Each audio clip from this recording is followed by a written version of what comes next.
Boa tarde, gente. Então, meu papel hoje aqui, como vocês ouviram, é conversar com vocês sobre o aprendizado de línguas clássicas, em particular o latim e o grego clássico, né? Mas um pouco antes de entrar no nosso tema especificamente, vou comentar assim brevemente como eu cheguei a me interessar pelo latim, como eu conheci o método que eu utilizo hoje, né? Como eu me tornei professor de latim, e de francês e de inglês, tá? Eu me identifiquei bastante com a palestra do professor Rafael Nogueira, eu acho que ele não está mais aqui, mas... tá ali. Porque ele também foi estudante de Direito e, assim como ele, eu saí da faculdade assim, com a impressão de que eu não tinha aprendido assim, o mais elementar, não havia adquirido a cultura mais elementar no campo das humanidades, né? Depois de aprender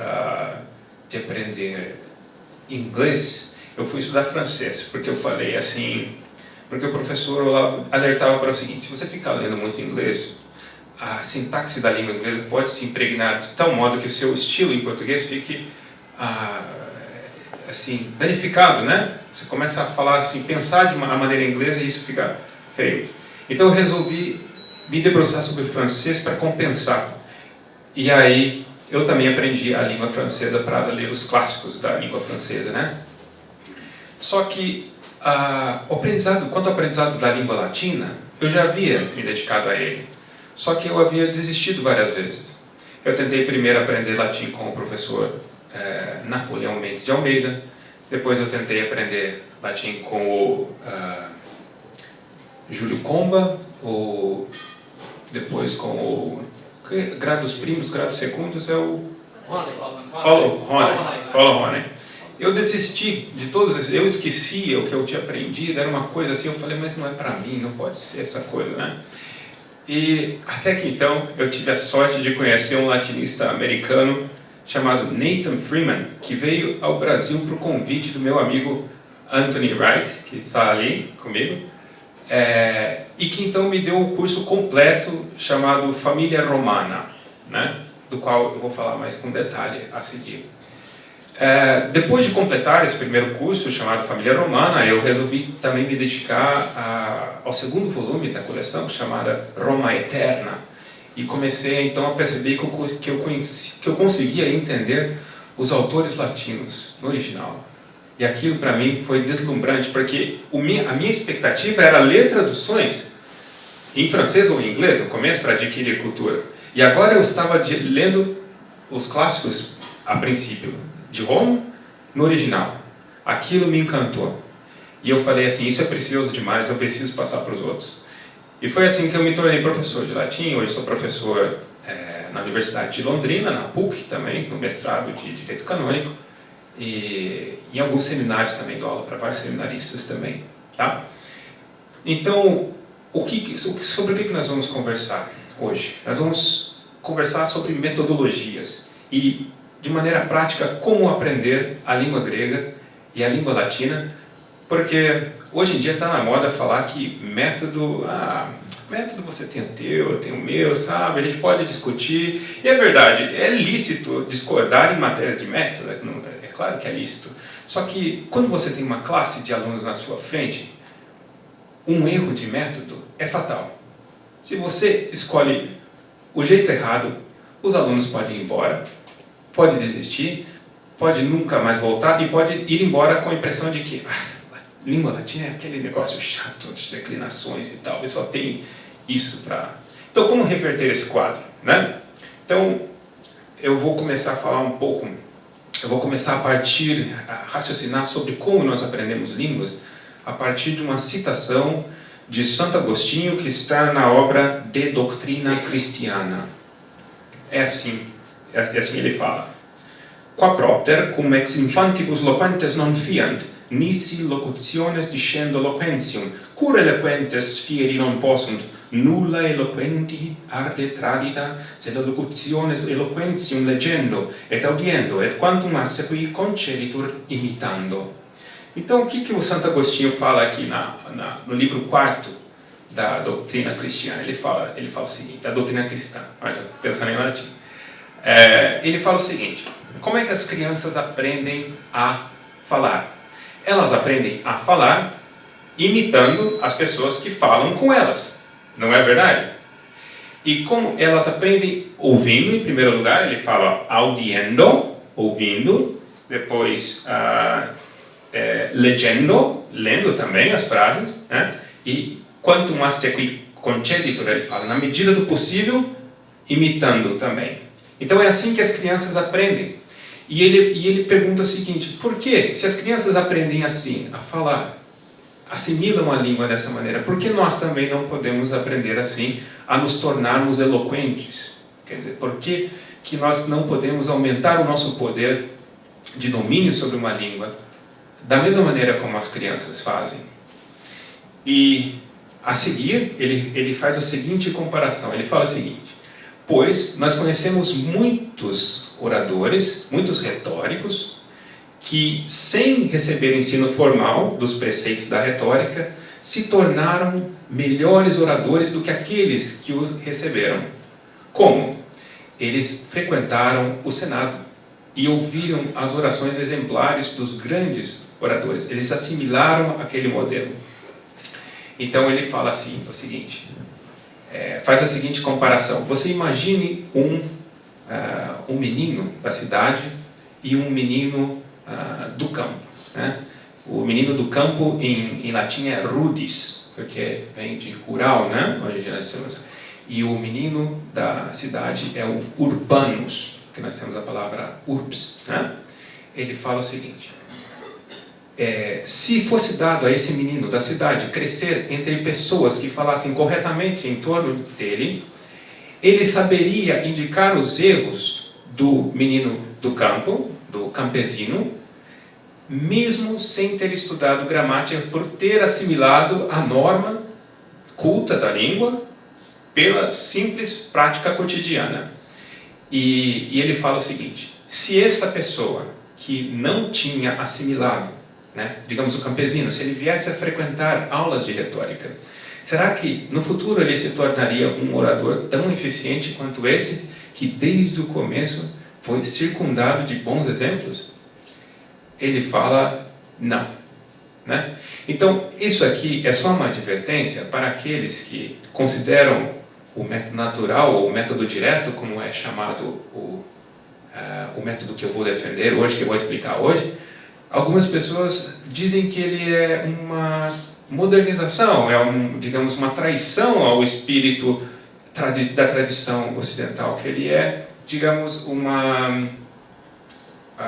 algo que trai o espírito do trivium, né? Bom, isso também não quer dizer que eu seja contra a gramática. Nós já vamos conversar sobre o papel da gramática dentro do ensino das línguas clássicas, tá? Em particular, o latim e o grego. Então, o ensino do latim e do grego, ele passa por uma crise na Europa que começa na Renascença, com a discussão, com a polêmica aquela entre clássicos e modernos, e ela vai se perdurando até o século XIX, onde ela se torna muito forte. E aí, primeiro na Inglaterra, decidem diminuir muito a carga horária do grego e do latim nas escolas para colocar ciências modernas, química, física, biologia, e para favorecer o ensino da língua materna, tá? Do inglês, do francês, da língua moderna que essa nação fala. Na França, no século XIX também, chegou-se a responsabilizar o latim e o grego pelos fracassos da França na produção literária da época. Nós não estamos produzindo mais obras de alto nível em francês por causa do latim, por causa do grego, né? E essa polêmica assim, se tornou muito forte na França, sobretudo porque eles só liam um lado do debate da Inglaterra. Então eles pegavam só a parte que defendia a eliminação do grego e do latim, tá? Então, foi assim que aos poucos nós chegamos onde nós estamos, onde nós saímos, como diz o padre Leonor Franca nesse livro que está vendendo, a informação da personalidade. O latim foi perdendo a sua utilidade com o passar dos séculos. Na Renascença, até um mercador, um comerciante, teria que saber umas 500 palavras para vender alguma coisa em qualquer país da Europa. Né? Você consegue imaginar Santo Agostinho perguntando por que eu vou aprender latim, qual que é a utilidade? E hoje em dia a gente tem que dar palestras e palestras, né? Falando sobre a importância do latim. Jamais. O Santo Agostinho relata nas Confissões que ele aprendeu latim dando risada com as amas de leite. Né? Veja como longe nós estamos dessa experiência, tanto medieval como renascentista com as línguas clássicas. Né? Então, o padre Leonel Franca fala que o latim vai perdendo a sua utilidade, sobretudo porque, o que acontece? As línguas modernas vão produzindo grandes obras de arte. No caso da língua italiana, nós temos, na Idade Média, temos a Divina Comédia. No caso das línguas modernas, então, nós temos Miguel de Cervantes na língua espanhola, nós temos Camões na língua portuguesa. As línguas modernas estão produzindo obras de arte de alto nível e a língua latina vai sendo relegada para o domínio da ciência e da teologia e da filosofia. Então, segundo, pelo menos, o nosso latinista Walefrid Stroh, ele diz que essa foi uma das causas da segunda morte da língua latina. Né? Mas, voltando à nossa reflexão, meus amigos, essa história que eu contei para vocês, da decadência do ensino do grego e do latim na Europa, está narrada pelo professor Ernesto Faria, nesse livrinho aqui que se chama Introdução à Didática do Latim. Para quem quiser saber mais detalhes, eu remeto a essa obra, porque agora eu preciso entrar em detalhes de método, tá? Como funcionam, então, como vocês podem aprender na prática o grego e o latim de maneira eficaz, tá? Então, no século XIX ainda, nós temos uma obra interessante chamada The Art of Reading Latin, de um autor chamado William Gardner Hale. Ele é um professor inglês que ele está assim decepcionado com os resultados que ele atingiu nos seus estudos de latim. Ele estava aprendendo a encontrar como que se aprende latim numa escola tradicional. Onde está o sujeito? Onde está o verbo? Onde está o predicado? Agora, traduza. Né? Mais ou menos assim que se aprende latim. E ele levou uma tarefa dessa para casa, voltou e deu a resposta errada, contrária.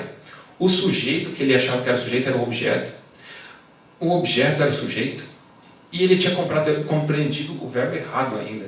Ele falou, meu Deus do céu. E, no entanto, um menino romano que entrasse escondido no Senado aquele dia teria entendido essa frase imediatamente. O que estava errado com esse aprendizado? E aí o professor Gardner Hale, ele desenvolve um método até interessante, a meu ver ainda muito complexo, para ensinar o latim de maneira mais eficaz, mas já é um passo interessante que se dá. No final do século XIX e no começo do século XX, então surge uma nova corrente de ensino na área do latim e do grego chamada método direto. E esse é o método que eu quero falar a respeito do qual eu quero falar com vocês hoje. Os pioneiros dessa nova via é um novo método, nova maneira, né? Os pioneiros são, esses livros estão de domínio público, então não pude trazer uma impressão mais bonita. O William Jones e o Dr. Rouse, eles definem então como se devia ensinar o latim agora com uma nova roupagem, de uma maneira mais eficiente. Por quê? Porque na Europa já havia um consenso de que ensinar uma língua pela oralidade era uma das maneiras mais eficientes de aprendê-la. No caso do alemão, no caso do francês, no caso do inglês, etc. Era comprovado que isso obtinha resultados práticos, tanto que havia já um ofício uma direção do governo da França para que fosse aprendido assim as línguas, né? Esses professores falaram assim, e se a gente aplicar essas técnicas para o caso do latim e do grego? Por que não? Né? Por que não? Aí eles decidiram então observar o aprendizado da língua na infância. Vamos fazer o seguinte, se nós, que que somos falantes de português? Por que nós falamos com tanta propriedade e tanto domínio de vocabulário a língua pátria? Como que nós aprendemos essa língua pátria? E será que existe uma maneira de aprender línguas estrangeiras dessa maneira que nós aprendemos a nossa língua pátria? É claro que essa aproximação, o método então direto ou natural, ele tenta se aproximar dessa maneira com a qual nós aprendemos as nossas línguas maternas, mas é uma aproximação sempre que fica um pouco aquém, mas, digamos assim, o método que conseguir chegar mais perto dessa situação ideal da aprendizado infantil será o mais eficaz, segundo esses professores. E eles começam a testar isso, né? Então, como o professor William Jones resolve definir o método dele? Ele fala assim, o meu método... Porque quando ele surge com essa nova proposta, é claro que muitas críticas surgem, né? Muitos professores de latim, a moda antiga, se levantam contra ele e falam assim, o seu método é natural e não pode ser natural. Daí o professor William responde o seguinte, bom, eu prefiro chamar o meu método de direto, não de natural, porque, na verdade, as crianças aprendem sem método. Então, a expressão método natural para o William Jones é uma contradição em termos.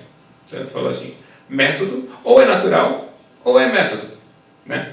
Para ele. Assim, tem pessoas que preferem essa terminologia. Aí falam para ele assim, mas você está ensinando de maneira oral uma língua que é morta, que ninguém fala? E ele fala o seguinte, não é oral. A oralidade é apenas um instrumento para trabalhar outras habilidades, como a escuta, né? A fala é só um instrumento para trabalhar melhor a escuta, a leitura e a audição. Então, tanto que nos materiais de método direto, método natural que surgiram, são os materiais que contêm maior volume de leitura, na verdade. Então, assim, as pessoas, vocês ficam só falando latim aí, porque vocês falando grego, porque vocês são pedantes. O latim é uma língua morta que serve só para ser dissecada, lida e dissecada como um cadáver. Mas, quando você vai abrir os métodos direto, métodos naturais da época, são métodos em que você encontra o maior volume de leitura para o estudante, né? Então é uma acusação muito injusta que surge contra ele. O método, então, ele prefere chamar de método direto, não indireto. Por quê? Porque não faz uso do vernáculo como principal meio de transmissão da língua. O objetivo desses pedagogos, desses professores de latim, era que nós conectássemos a língua latina, a língua grega, com as coisas reais que elas representam, tirando o intermédio da língua materna, que servia para sobrecarregar a mente do aluno. Então, digamos assim, que o trabalho de tradução, para quem já traduziu, sabe que traduzir é um trabalho penoso. Então, a pessoa está aprendendo uma língua nova. Ela mal... Pela cara do Fábio, já vejo que é bem penoso. Eu também já traduzi alguns livros, é bem penoso. O Sidney também é tradutor, né? Eu só coordeno. Só coordena. Você faz a parte boa. Exatamente. Dá uma melhoradinha aqui, outra ali. Essa parte eu também quero. Mas eu deixo bem assim. Tá bom. Mas, para uma pessoa que está acabando de entrar em contato com uma língua nova, você exigir um trabalho de tradução dela é complicado, gente. Você dá um trabalho a mais para ela. Se você puder eliminar isso, e é isso que eu estava conversando agora há pouco com os nossos amigos Eduardo e Lucas, você tira um peso da mente do aluno. Você tira uma coisa que estava atrapalhando ela, tá? Então, em seguida, o método é acusado de ser intuitivo, e no sentido da palavra intuitivo, entenda-se que dispensa o raciocínio. Esse pessoal fica brincando de falar latim, falar grego, de ler historinhas, mas eles não fazem análise sintática, que é uma coisa séria, dura e tal. Isso sim é aprendizado de latim. Bem, a verdade é que a gramática e a sintaxe latina são ensinadas no método natural, método direto, só que elas são ensinadas pela via inversa. Então, em vez de você ensinar de maneira dedutiva, você dá a regra e a partir disso você monta você monta frases. Não, primeiro você lê uma história, você se comunica na língua e a partir disso você infere as regras, você abstrai as regras da língua, e que são explicitadas, inclusive, na seção de gramática. Tá? O que mais, meus caros? A finalidade, então, do aprendizado de latim e de grego, né? Para que nós queremos aprender essas? Então surge-se, na época, a ideia de que estudar línguas antigas está conectado, sobretudo, com a aquisição de cultura, que línguas modernas existem para que você se comunique, para que você faça turismo, você passeie, né? Mas que língua antiga é só para a cultura, só para a transmissão de cultura. Bem, é verdade. Só que o aprendizado do alemão também, que é uma língua viva, tem como principal objetivo, na verdade, a transmissão da cultura alemã, né? Então, assim, se uma pessoa quer usar o alemão apenas para, não sei, passear um pouquinho, bom para ela. Mas a finalidade principal e mais importante do aprendizado de línguas mesmo modernas é que você tome contato com a cultura que é veiculada por essa língua, né?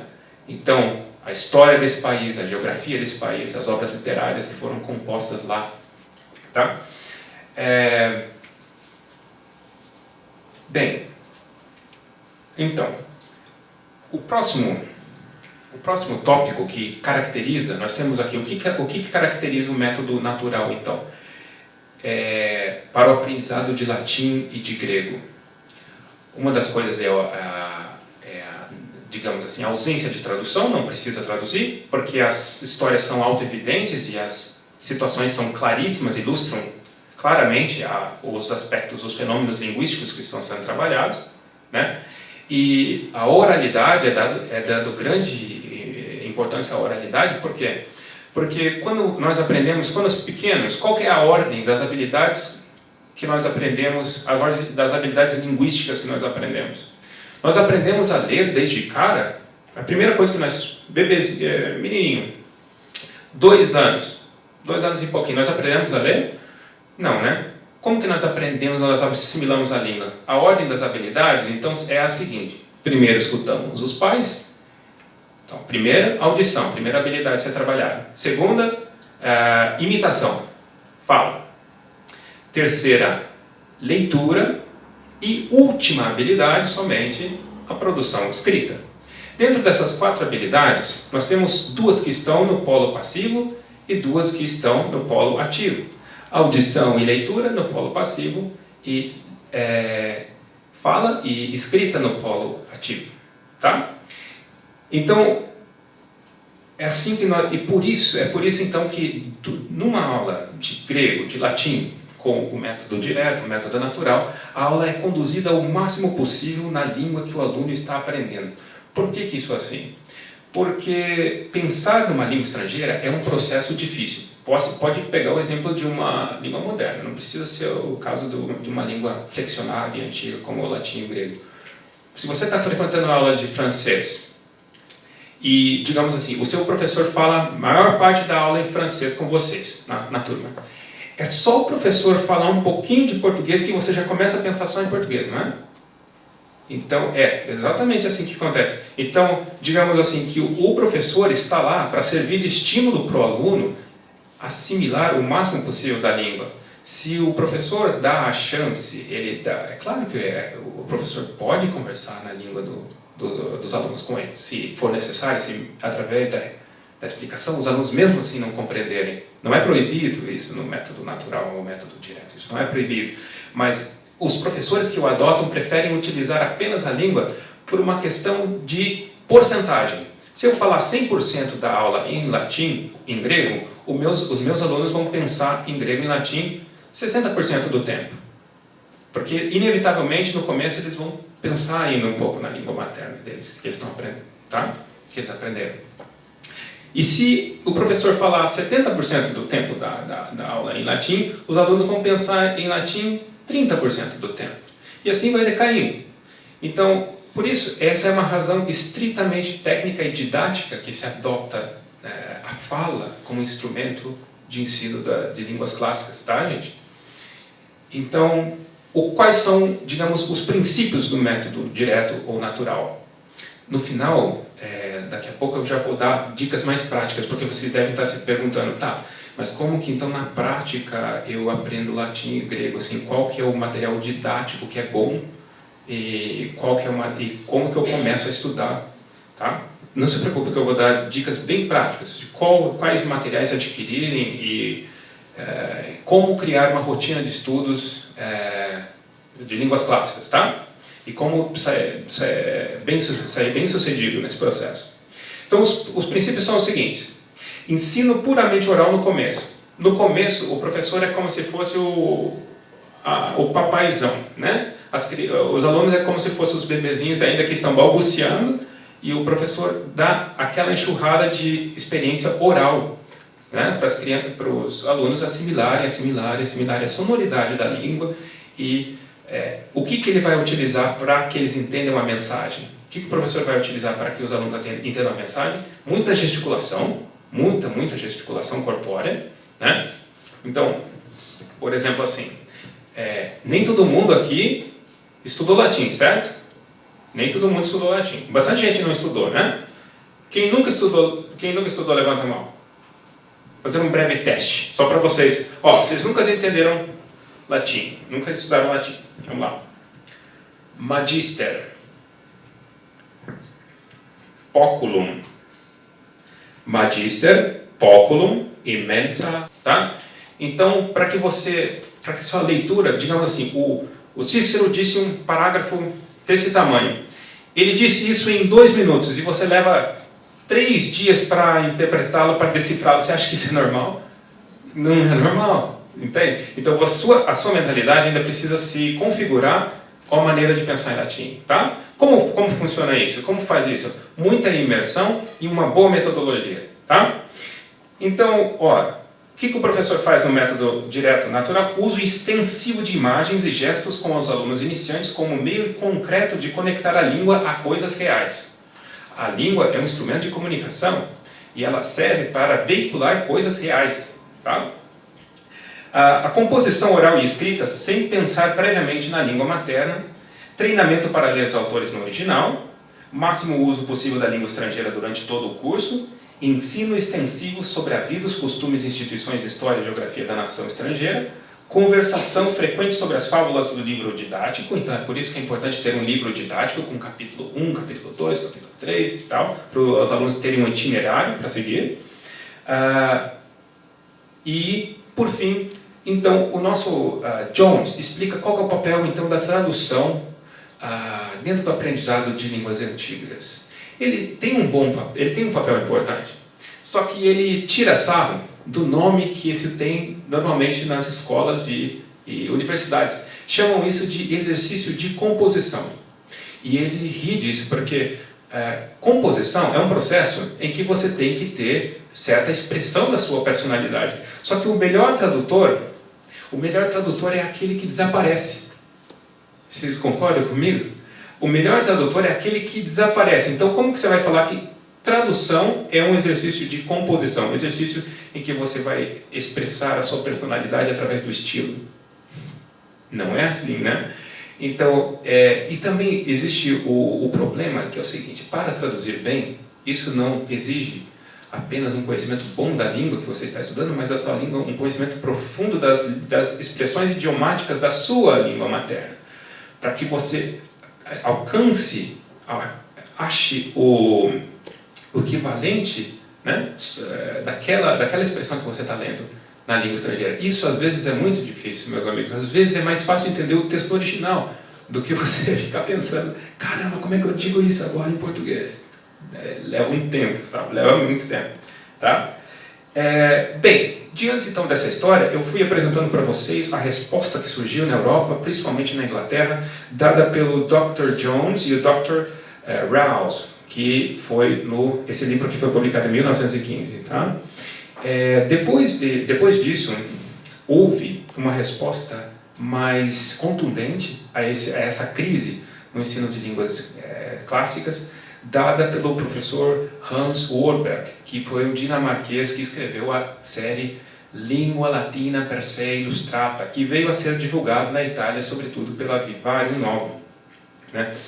O Luigi Miraglia, que é o dono da Vivario Novo, ele tem uma interpretação muito interessante dessa discussão de metodologias na área de línguas clássicas, porque as pessoas que se dizem assim, apegadas, eu ensino pela gramática e pela tradução, eu sou tradicional.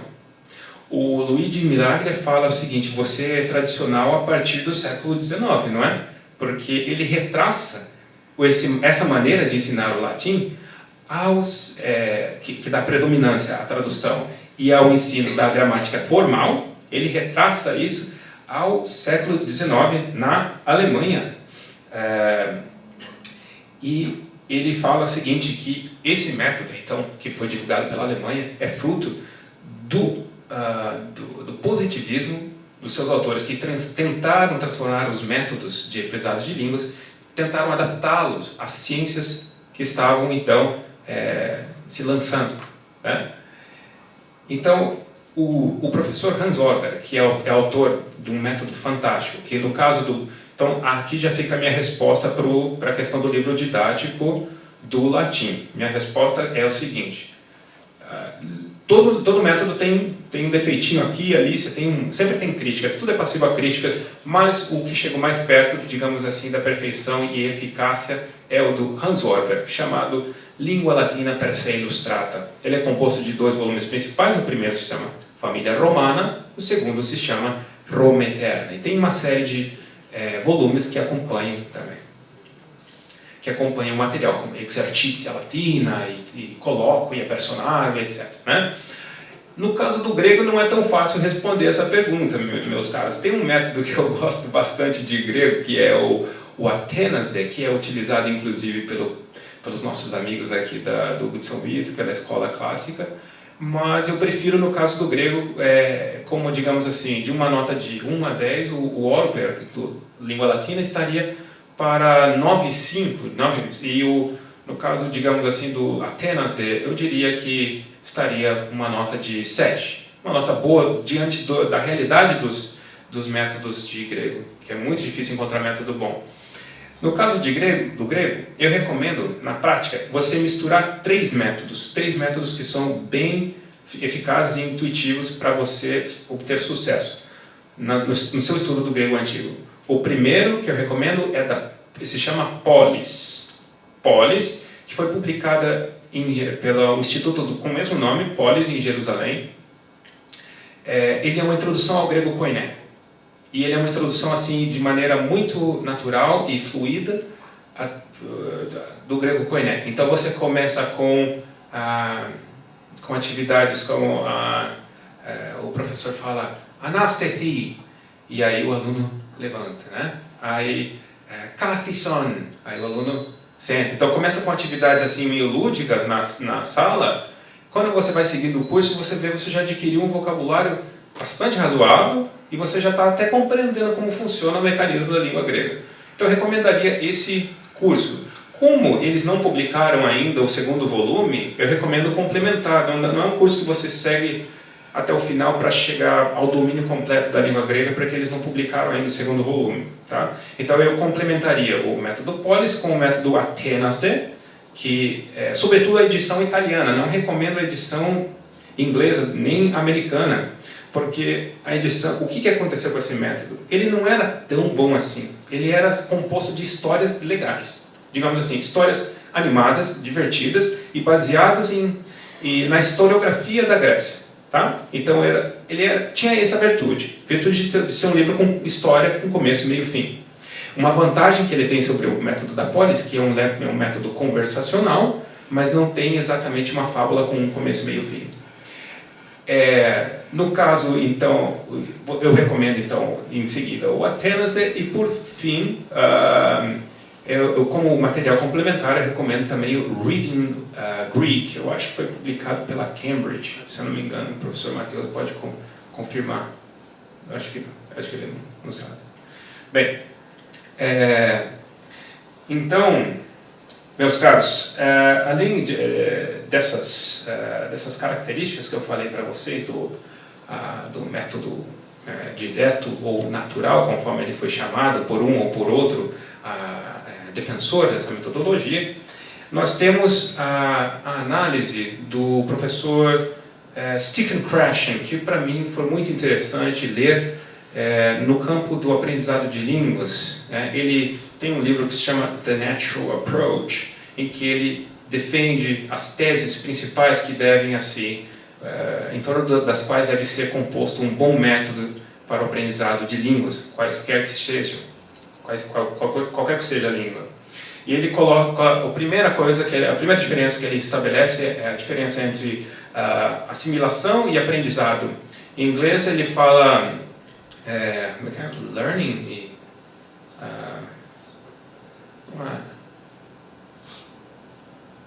fugiu o termo agora, mas assimilação e aprendizado, digamos, seria a primeira distinção que ele estabelece a princípio. Então ele fala o seguinte, a grande frase dele é o seguinte: aprendizado não conduz você à fluência, mas a assimilação, sim.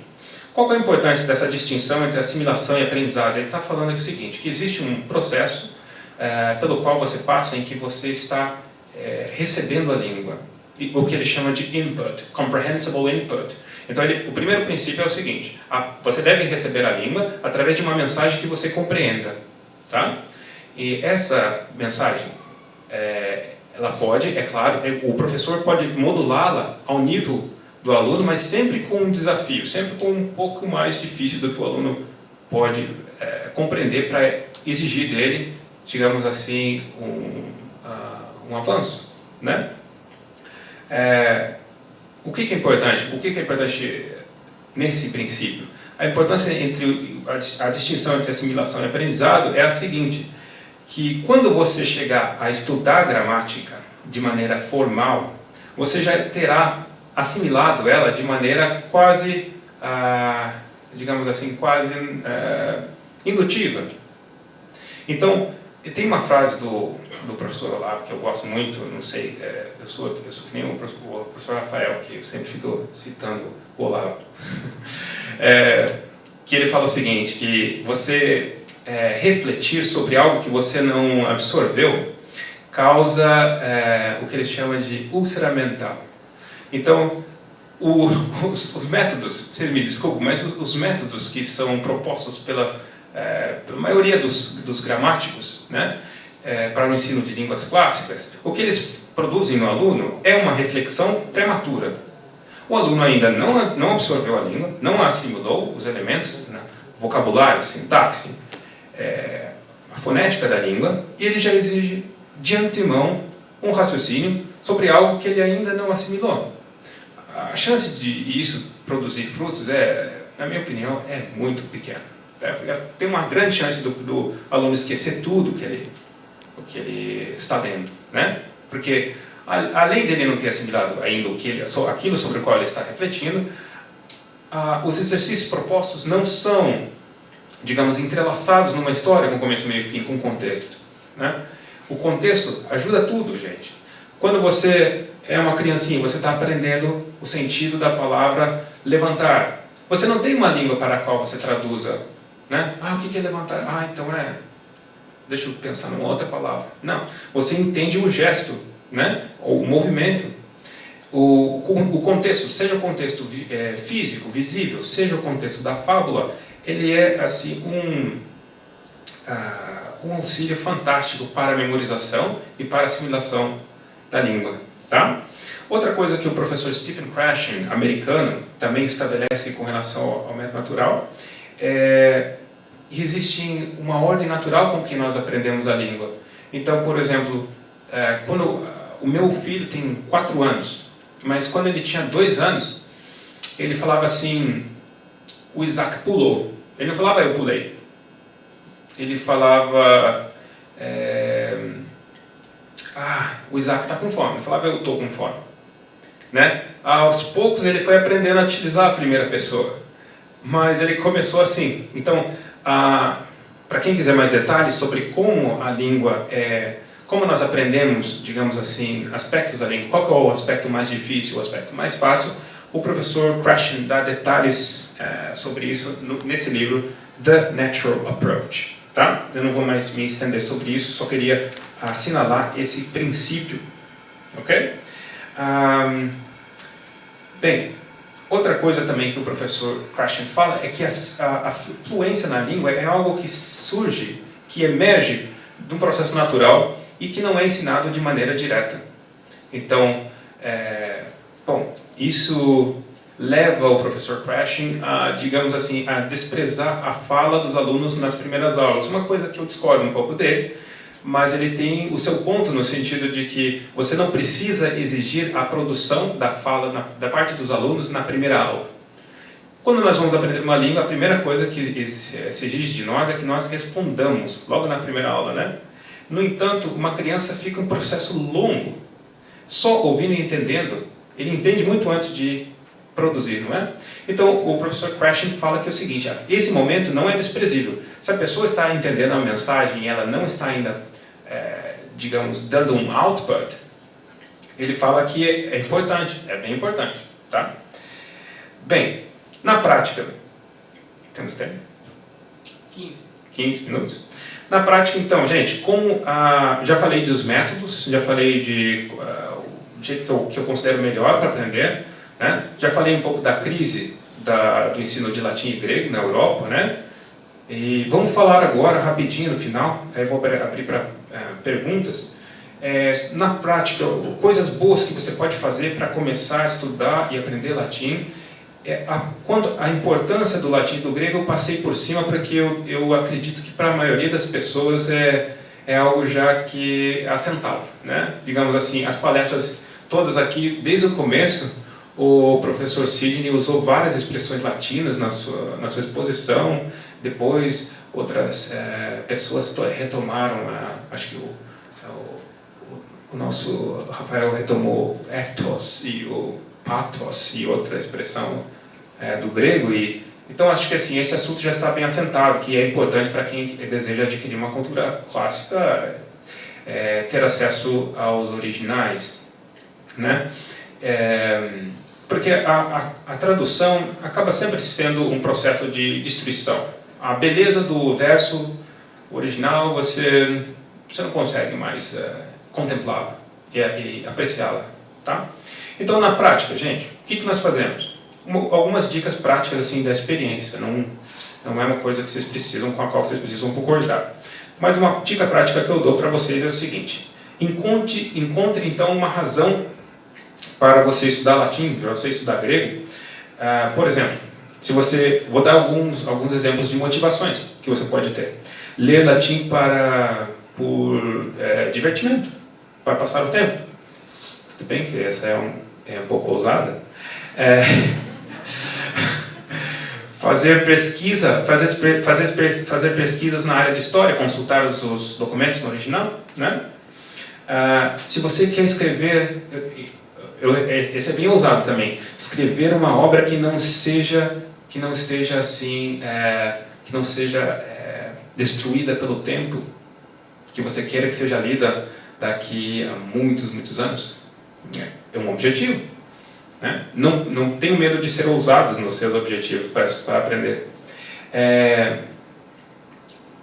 Viajar pelo tempo através da história e entrar em contato direto com páginas que foram esquecidas, né? Você pode aprender latim ou grego antigo porque você considera que isso é um desafio intelectual e você gosta de desafios intelectuais. Se isso pode ser uma motivação também interessante para você. Se você quiser escrever poesia nessa língua, eu tenho um amigo que escreve poesia em latim de maneira belíssima.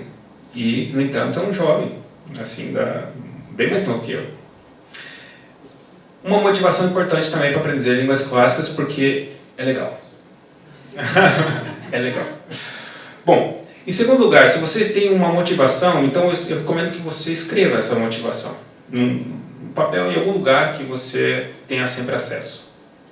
Depois, você pode especificar e descrever o objetivo para você não desistir no meio do caminho.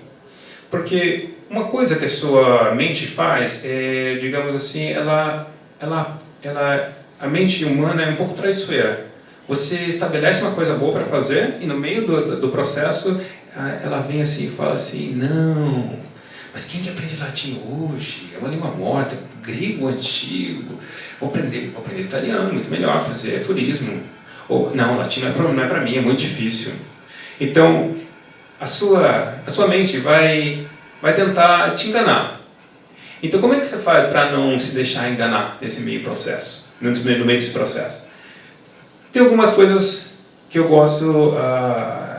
Então, descreva-se seu objetivo com seja mais específico. Então, já que você estabeleceu um objetivo amplo, então, por exemplo, não sei, ler os poemas de Catulo sem auxílio de tradução, né? Um bom objetivo.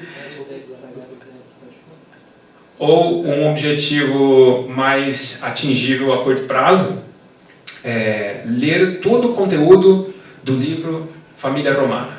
É uma coisa que eu recomendo muito, porque é um livro genial. Tá? Ou tornar-se capaz de escrever sobre você mesmo nessas línguas, né? Ou você pode colocar um objetivo assim de curto prazo. Eu quero ler 1000 páginas de latim. Eu quero ler todas as peças do Plauto. Eu quero, não sei, entender a missa em latim, né? Eu quero me tornar capaz de entender os documentos medievais, né? Eu quero me tornar capaz de entender o canto gregoriano, as orações em latim, entender de verdade, não só decorando e dando aquela olhadinha na tradução, tá? Esse é o caso, no caso do latim, né? Claro, né? Objetivos, então, de curto prazo, ou dicas que eu dou da minha experiência prática para você obter sucesso nesse campo. É o seguinte, avalie o tempo que você tem disponível, veja, e aproveite todos os momentos que normalmente são negligenciados pelas pessoas. Tá? Então, tem momentos em que nós estamos, e hoje em dia está cada vez mais fácil você fazer isso. Por exemplo, momentos que as pessoas não estão aprendendo nada, quando estão limpando a casa, quando estão dirigindo, você pode colocar um áudio e você pode escutar um canto, você pode escutar um audiobook, um livro áudio em latim ou em grego, tá? Você pode aproveitar esses momentos que são aparentemente inúteis para preencher o seu dia com isso. Tá? Aqui tem um trecho do Vergerio, que fala o seguinte: é uma boa razão reunir todos aqueles bons momentos que as outras pessoas costumam negligenciar. Como, por exemplo, se você lê durante a janta, ou se você espera o sono no meio dos livros, ou se você foge do sono pelos livros. Para ficar mais bonito, então, em latim fica bone etenim rationis est ea quoque bene bona collicere, que solent neglegere ceceri, si quis super cenam legat, et somnum quidem inter libros expected, aut certe per libros fugiat. Uma boa dica desse nosso amigo. Então, outra coisa, estabeleça metas realizáveis. Se você observou o seu tempo, digamos assim, você tem, não sei, eu tenho 20 minutos por dia para estudar, né? Você calcule, 20 minutos por dia eu quero, sei lá, cada mês eu quero ler 2 capítulos do livro didático que eu estou utilizando. Assim, no final do ano, você pode chegar a 24 capítulos, olha só. É uma boa marca, né? E outra dica que eu dou para os meus alunos é o seguinte: se você conseguir, eu sei que todo mundo é ocupado hoje em dia, então é difícil você manter um esforço diário, mas se você conseguir manter um esforço diário de estudo de latim ou de grego, é mais fácil manter um hábito diário do que retomar um hábito interrompido. Tá? Isso aí você pode observar em todos os domínios da sua vida. Se você fazia uma coisa todo dia, aquilo era fácil para você. A partir do momento que você deixou de fazer, a retomada daquele hábito exige um outro esforço, né? E a chance de você falar assim, não. Então a vantagem de você retomar o esforço diário é o seguinte: é sempre mais fácil retomar um esforço diário, sempre mais fácil. Segunda vantagem, você não precisa pensar necessariamente sobre a motivação. Tudo o que você faz todo dia, você não precisa mais pensar sobre a motivação que você tinha para fazer. Às vezes as pessoas têm uma grande motivação, obrigado. Às vezes as pessoas têm uma boa motivação para estudar grego, para estudar latim. Eu queria muito ler São Tomás, Santo Agostinho no original, e isso ela se sente inspirada naquele momento, decide, pronto, comprei Família Romana, comprei um bom curso de latim. E a partir depois ela desiste disso, e ela esquece aquele motivo que ela tinha na cabeça, desapareceu, porque as nossas ideias assim são evanescunt, né? Como diz em latim, elas saem. São evanescentes. Então, meus amigos, se vocês tiverem um hábito diário, vocês não precisam nem renovar a motivação original que vocês têm. Você precisa renovar a motivação que você tem para, não sei, levantar da cama, escovar os dentes, fazer o café? Não sei, talvez um dia você tenha que pensar assim, acho que é melhor eu levantar, né? Porque se eu ficar aqui, acho que não vai ser bom, né? Então, trabalhar é bom, é virtuoso, não sei. Você pode ter pensado um dia sobre isso, mas hoje você não pensa mais. Porque o hábito, o professor aqui, Sidney, está fazendo assim, ele entende muito mais de moral que eu. Então, o hábito tem essa vantagem, tá? Então, meus amigos, era essa mensagem que eu queria dar hoje. Eu quero abrir agora para perguntas, pode ser?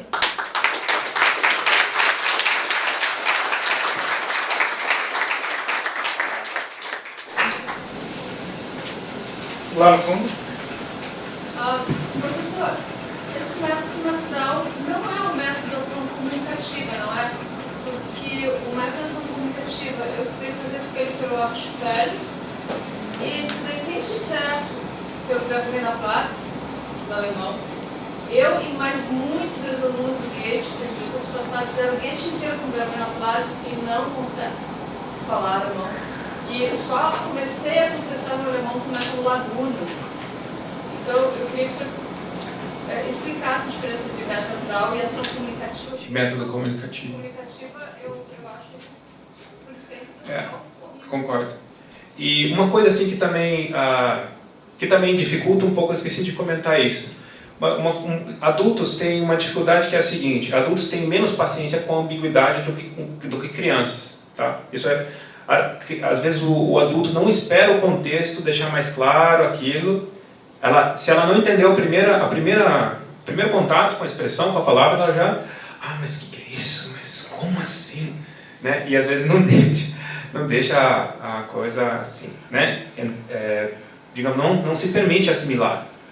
E no caso da gramática, especificamente da gramática latina e da gramática grega, a maioria tem métodos e métodos, né? No caso eu estava comentando agora há pouco com o Eduardo que a melhor definição de acusativos que eu vi na minha vida foi Marcus Julian Bulsa. Parece engraçado isso, mas eu achei uma definição física do acusativo. Pensa o seguinte, pensa no bracinho saindo do menino, atingindo a menina e modificando o estado dela. Você tem uma definição melhor que essa? O que as pessoas assim não estão acostumadas às vezes a extrair, digamos assim. É claro que o professor pode dar uma explicação à luz da gramática atual da língua portuguesa e falar para ela que é o objeto direto, o complemento direto do verbo. Ele pode fazer isso, não está proibido. Mas em geral, as pessoas aprendiam latim antes de existir essa terminologia também. Eu estava lendo uma gramática da Renascença que era... Quer perguntar? E perde a coisa do movimento, que é importante também no acusativo. Sim, totalmente importante. Exatamente.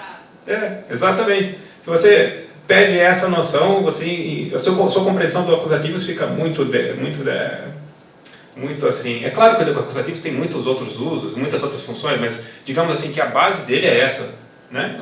Os outros vão se construir em cima dessa base. Uma outra, eu ia comentar alguma coisa, agora fugiu que você ia comentar. Bom, tem mais alguma pergunta? Mais uma pergunta lá no fundo.